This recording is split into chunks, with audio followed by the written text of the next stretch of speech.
People have been dancing in the streets of North Korea's capital after this morning's successful launch of a long-range rocket, but the White House calls it a highly provocative act that threatens regional security.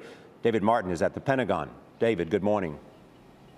Good morning, Charlie. The North Koreans say this was a peaceful launch of a weather satellite into orbit, but the U.S. says it was a cover for testing a long-range ballistic missile that could someday be capable of delivering a nuclear weapon across the Pacific Ocean. Defying United Nations resolutions, the isolated North Korean regime successfully fired a long-range rocket last night, delivering an object into orbit. This speck in the distance, seen here from the Chinese border, is believed to be the first image of the rocket as it climbed into the atmosphere. In the North Korean capital of Pyongyang, sirens blared the news and citizens danced in celebration. This man says the launch has sent a shockwave to the whole world, and he's right.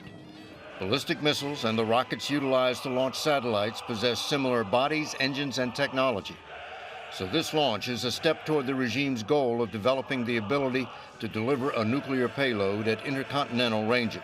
National Security Council spokesman Tommy Vietor called the launch a highly provocative act that threatens regional security and directly violates United Nations Security Council resolutions. In April, the North Koreans attempted a similar launch, but the rocket broke apart shortly after liftoff. North Korea appeared to be having technical difficulties with this rocket as well, and they launched it sooner than U.S. officials expected.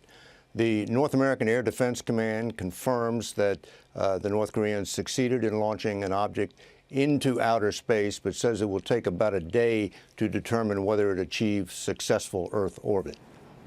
All right, David Martin, thank you for that information.